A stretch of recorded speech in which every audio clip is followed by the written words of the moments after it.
Assalamualaikum warahmatullahi wabarakatuh. Jumpa lagi di channel Keluarga Misterius. Kali ini saya akan menceritakan cerita seram yang berjudul Ibu Mertua dan Sundel Bolong. Bagi yang ingin membaca ceritanya langsung, bisa membeli ceritanya dengan bentuk PDF ke penulisnya melalui Facebook dengan akun yang bernama Widya Yasmin. Linknya sudah saya cantumkan di kolom deskripsi. Sebelum masuk ke ceritanya, jangan lupa subscribe, komen, like, dan tekan loncengnya agar tidak ketinggalan update cerita terbaru di channel Keluarga Misterius. Seperti apa cerita selengkapnya? Langsung saja kita masuk ke ceritanya dan selamat mendengarkan. Malam semakin larut, kulihat jarum jam menunjuk ke angka 1. Suasana tampak sunyi dan senyap. Tampaknya semua orang telah terlelap.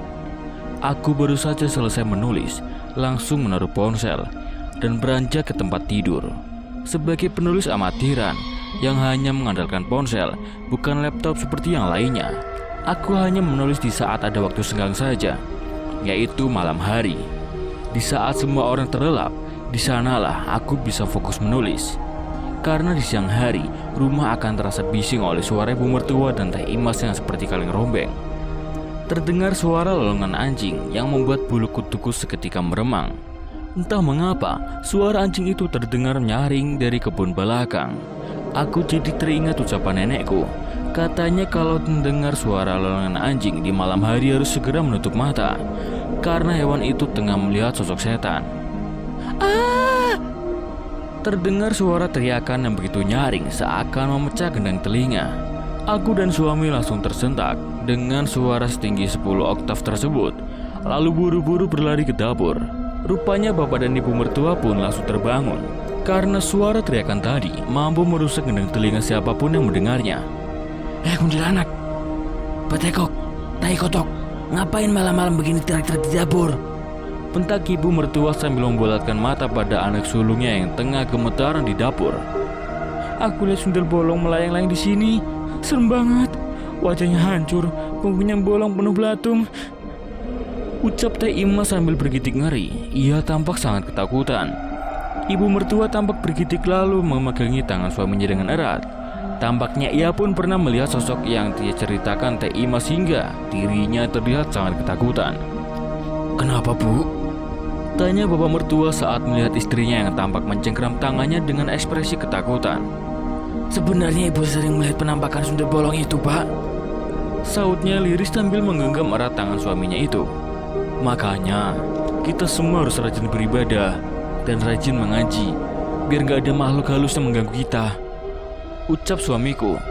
Kami semua mengangguk dan hendak kembali ke kamar. Namun tiba-tiba kami semua menghentikan langkah saat tercium bau yang sangat menyengat. Teh Imas ngompol? Tanyaku sambil melirik celananya yang basah. Iya, sautnya dengan wajah menahan malu. Cepetan ganti celana, jangan lupa pel lantainya, bentak ibu mertua. Tapi Bu, ia tampak gemetaran sambil celingukan. Biar aku temenin Teh, usulku. Ia mengangguk lalu buru-buru masuk ke kamar mandi untuk membersihkan diri, sementara yang lainnya kembali ke kamar. Saat aku hendak memberikan handuk untuknya, tiba-tiba bulu kutuku meremang. Selain itu, detak jantungku berdetak lebih kencang secara tiba-tiba.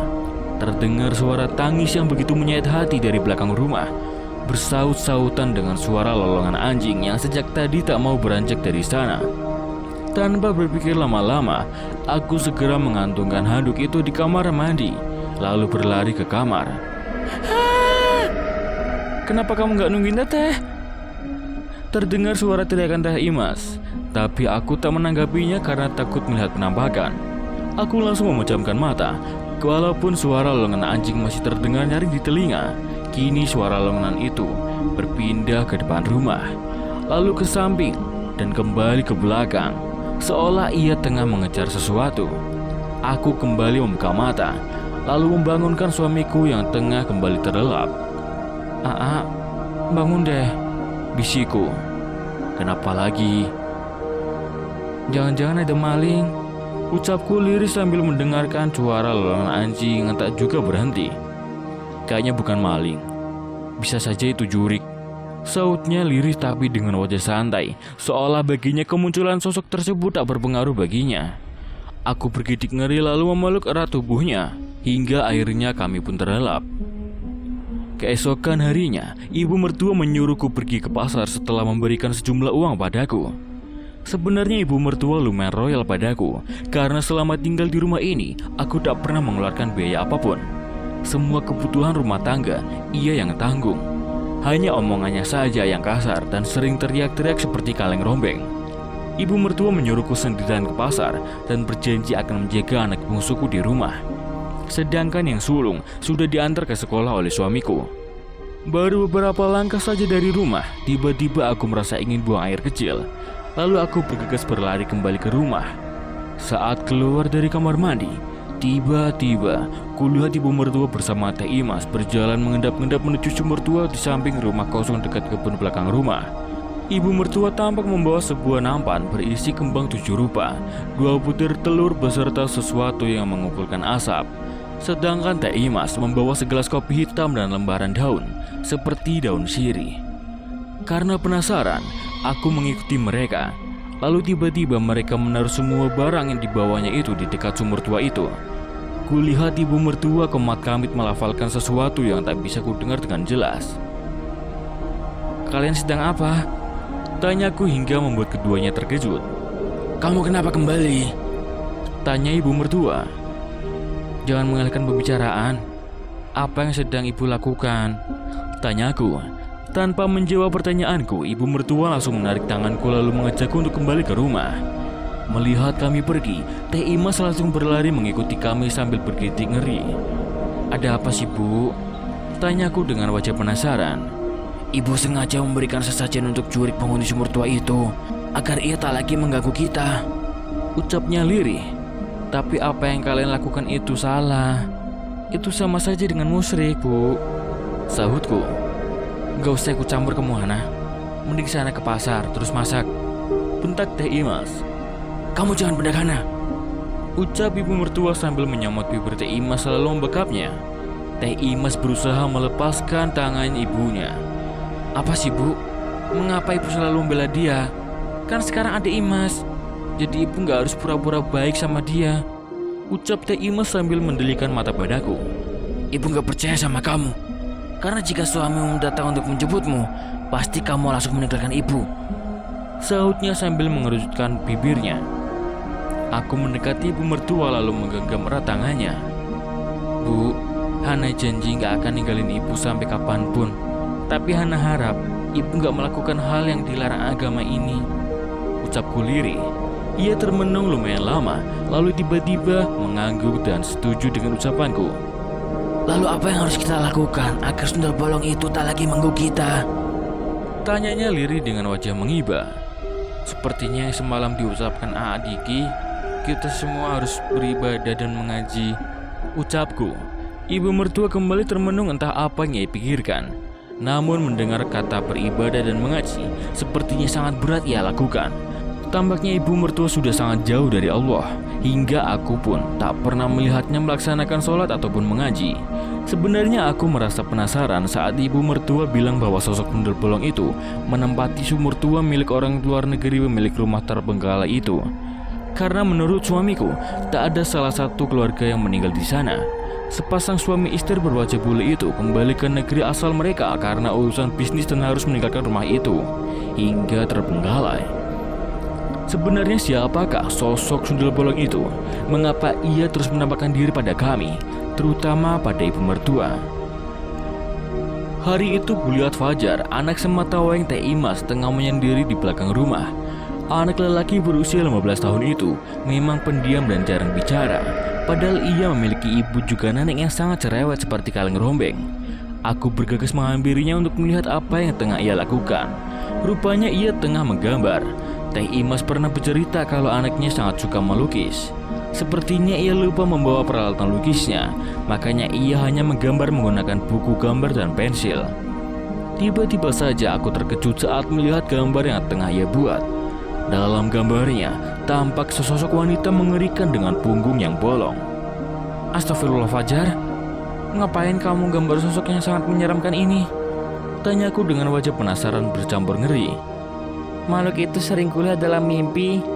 Ia sering menemuiku tanpa pernah mengatakan apa-apa. Sautnya dengan wajah datar. Kamu gak takut? Ia menggeleng. Ekspresi wajahnya begitu tenang. Anak Teh Imas memang sangat berbeda dari yang lainnya.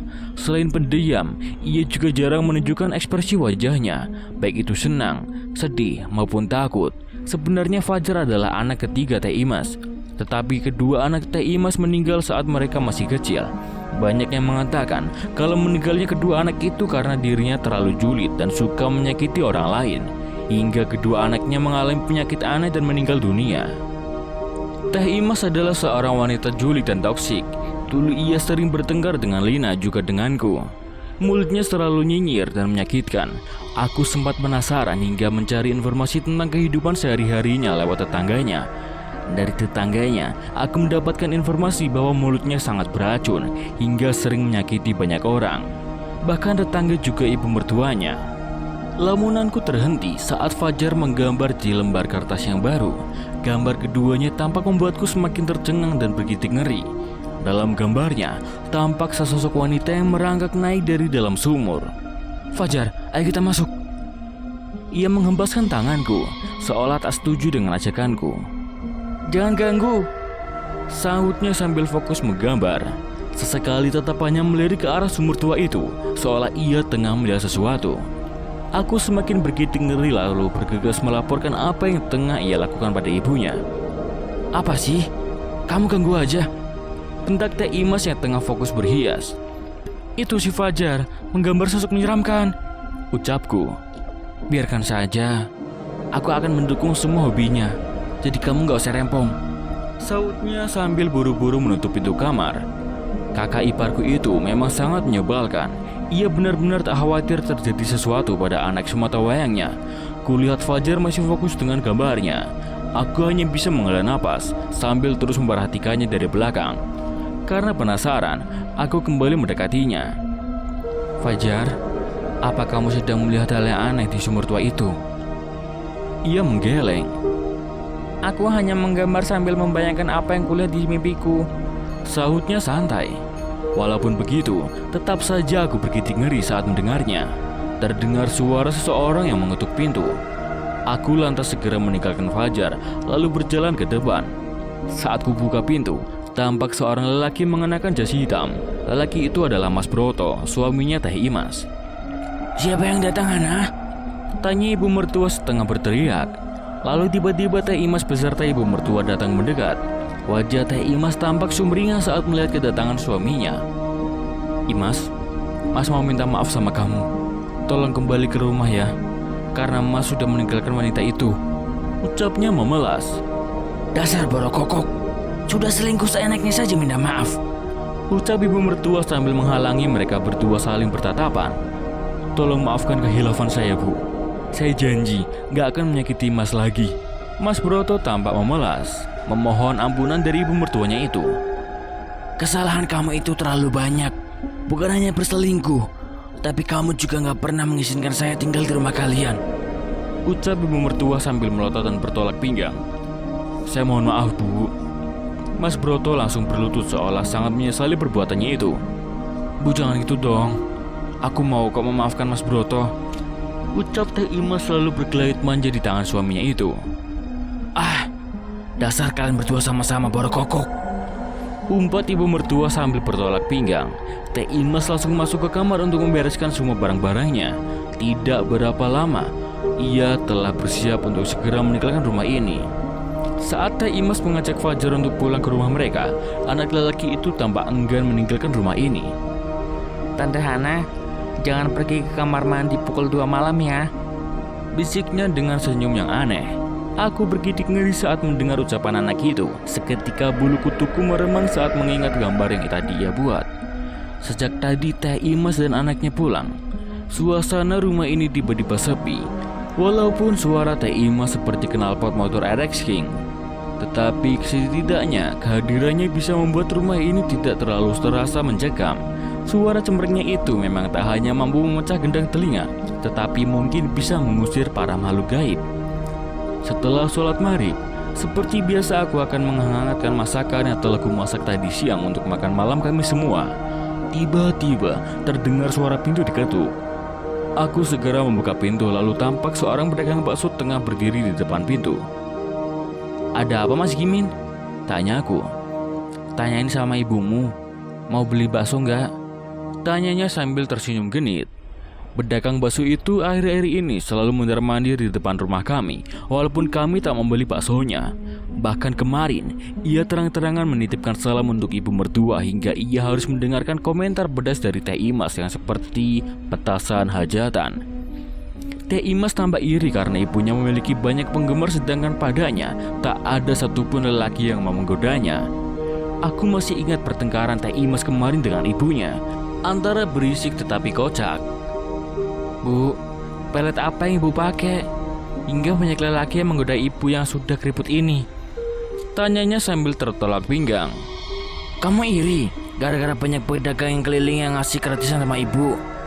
Tanya ibu mertua dengan wajah yang merasa di atas angin. "Bukan iri, tapi aneh aja," sahut Teh Imas. Keduanya saling menimpali dan merasa paling cantik, lalu saling mengatai karena keduanya sama-sama pernah diselingkuhi suaminya. Saat itu, aku hanya bisa menjadi penonton saat melihat aksi kocak mereka. Kok ngelamun aja?" tanya pedagang bakso itu saat aku tengah mengingat kejadian kocak kemarin. Siapa yang datang, Hana? Tanya bapak mertua yang langsung menghampiri kami saat pedagang bakso itu terus menanyakan ibu mertua. Melihat bapak mertua, ia langsung salah tingkah dan menawarkan bakso untuknya. Bapak mertua menolak dan bilang bahwa kami semua akan makan, jadi dia harus segera pergi. Selain itu, bapak mertua juga memperingatkan dia untuk tidak so akrab pada keluarga kami, apalagi mengetuk pintu malam-malam dengan alasan menawarkan bakso. Setelah itu, lelaki bernama lengkap Sugimin itu langsung bergegas pergi mendorong gerobaknya. Namun, tiba-tiba ia menghentikan gerobaknya tepat di depan rumah kosong yang ada sumur tua menyeramkan itu. Ia tampak bercakap-cakap, padahal tak kulihat siapapun di sana, karena suamiku juga ibu mertua terus memanggil. Akhirnya aku buru-buru menutup pintu dan datang ke meja makan. Setelah selesai makan, aku masih penasaran dengan pedagang bakso tadi. Aku keluar rumah dan menoleh ke arah rumah kosong. Rupanya gerobak bakso itu masih terparkir di depan rumah kosong itu. Namun, pedagang baksonya entah berada di mana. Tiba-tiba, terdengar suara teriakan dari arah samping rumah kosong itu. Tidak berapa lama kemudian, terlihat pedagang bakso itu berlari dari kebun samping rumah sambil menenteng celananya. Astagfirullah, ucapku sambil buru-buru masuk saat melihat Mas Gimin yang tak mengenakan celana. Ada apa, Hana? Kok kamu seperti melihat hantu gitu? Tanya ibu mertua saat melihat wajahku yang tampak masih terkejut saat melihat apa yang terjadi pada salah satu penggembarnya. Aku menarik tangan ibu mertua keluar untuk melihat Mas Gimin yang tengah berlari pontang-panting tanpa mengenakan celana. Kunaon jalan teh? Si kenu sedeng wae. Tanya ibu mertua dengan wajah bingung. Kayaknya digodain sama penghuni sumur tua di belakang rumah kosong itu, sahutku sambil tertawa pinggal-pinggal. Sahut ibu mertua. Pagi itu kulihat bapak dan ibu mertua sudah berpakaian rapi. Tampaknya mereka akan pergi sementara suamiku tengah menemani anak-anak menonton film kartun karena kebetulan hari ini hari libur. Mau kemana Pak, Bu? Tanyaku. Kami ada urusan, sahutnya. Setelah mereka pergi, aku menoleh ke arah suamiku yang tengah fokus bermain game di ponselnya bersama anak bungsu yang menyandar di bahunya. Sementara si sulung yang masih TK tampak fokus menggambar sambil sesekali menoleh ke langit-langit rumah. Sedang menggambar cicak ya nak? Tanyaku tanpa melihat apa yang tengah ia gambar. Ia menggeleng lalu menunjukkan buku gambarnya. Betapa terkejutnya aku saat melihat apa yang tengah ia gambar. Rupanya ia menggambar sosok wanita berambut panjang tengah merangkak di langit-langit rumah seperti seekor cicak. Walaupun gambarnya tak sebagus Fajar, tetapi aku yakin kalau ia tengah menggambar sosok mengerikan. Mengapa kamu gambar itu nak? Tanyaku sambil bergidik ngeri. Hebat ya tante itu, bisa merangkak di langit-langit, sahutnya sambil mengadakan kepalanya. Astagfirullah, ucapku sambil memalingkan wajahnya lalu membaca ayat kursi. Sebenarnya aku tak melihat apapun, hanya saja aku cukup mengeri saat membayangkan apa yang tengah anakku lihat. Ada apa? Tanya suamiku yang sambil menghentikan aksinya yang tengah bermain game. Aku menunjukkan gambar yang Dennis buat, juga apa yang baru saja ia katakan karena suamiku tadi tak mendengar percakapan kami karena ia terlalu fokus dengan gamenya. Setelah itu, suamiku mengajarkan surat-surat pendek pada Dennis, sementara Daniel yang masih berusia 3 tahun hanya menyimak. Setelah suasana lebih tenang, aku segera melupakan semua yang dikatakan anak sulungku itu lalu bergegas menyiapkan sarapan. Saat tengah membuat nasi goreng, tiba-tiba terdengar suara orang yang tengah mandi. Aku sangat terkejut karena aku yakin karena suamiku tengah bermain bersama anak-anak. Aku mencoba menghilangkan rasa takut itu karena tak mungkin ada hantu di pagi hari. Perlahan kubuka pintu kamar mandi, tetapi rupanya tak ada siapapun di sana. Mungkin tadi aku halu, gumamku lalu melanjutkan memasak. Tidak berapa lama kemudian terdengar suara guyuran air di kamar mandi. Semua itu membuatku tak fokus memasak. Aku kembali membuka pintu kamar mandi. Selalu kulihat suamiku tengah buang air kecil. Apaan sih? Pakai ngintip segala. Godanya sambil menaikkan resleting lalu tersenyum nakal. Kenapa tiba-tiba ada di kamar mandi? Tanyaku. Kamu masak sambil melamun, sambil gak lihat tadi AA masuk, sahutnya. Oh, sahutku lalu melanjutkan memasak. Tidak berselang lama kemudian, aku telah selesai memasak nasi goreng dengan irisan sosis, dihiasi telur dadar yang dipotong memanjang, juga irisan menimbun dan tomat. Tak lupa, aku juga menggoreng kerupuk udang sebagai pelengkap. Aroma nasi gorengnya begitu menggugah selera, ucap suamiku sambil meraih sepiring nasi goreng yang kusiapkan untuknya. Tiba-tiba kulihat anak bungsuku menatap ke arah pintu dapur dengan tatapan kosong. Ia tampak tengah memperhatikan sesuatu hingga matanya tak mau berkedip. Daniel, lihat apa? Pandangannya terus tertuju pada pintu tengah yang menghubungkan ke dapur. Sepertinya ate itu mau makan, ucapnya sambil menunjuk pintu. Aku langsung bergidik saat mendengarnya lalu menoleh ke arah suamiku. Ayo cepetan sarapan, karena nanti kita akan jalan-jalan, ucap suamiku hingga mengalihkan perhatian kami. Aku mengangguk lalu mulai menyuapi kedua anakku, walaupun sebenarnya aku masih kepikiran dengan gelagat kedua anakku. Waktu itu Kak Fajar pernah cerita kalau di sumur tua itu ada hantu yang punya bolong, ucap Dennis tiba-tiba. Pak, gimana kalau kita ke kebun binatang? Aku sengaja mengalihkan pembicaraan agar anak-anak tak lagi membahas sosok menyeramkan itu. Iya, ayo kita ke kebun binatang, sahut suamiku dengan wajah antusias. Kedua anakku pun tampak antusias. Selain itu, mereka juga melupakan dengan sosok menyeramkan di rumah ini. Sebenarnya semua ini gara-gara ibu mertua yang selalu menceritakan cerita-cerita aneh, bahkan mengataiku sundel bolong yang ditancapkan paku. Sepertinya anak-anak sering membayangkan hal-hal aneh. Setelah selesai sarapan, kami langsung bersiap ke kebun binatang. Kebetulan bapak tadi pergi menggunakan motor, jadi kami bisa menggunakan mobilnya. Seharian kami bersenang-senang di kebun binatang. Kedua anakku pun tampak sangat antusias melihat semua binatang itu secara langsung.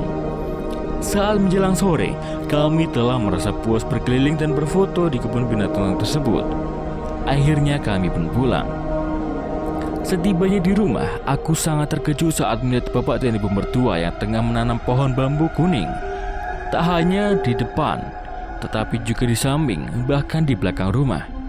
Ngapain nanam pohon bambu kuning? Tanya suamiku dengan wajah bingung.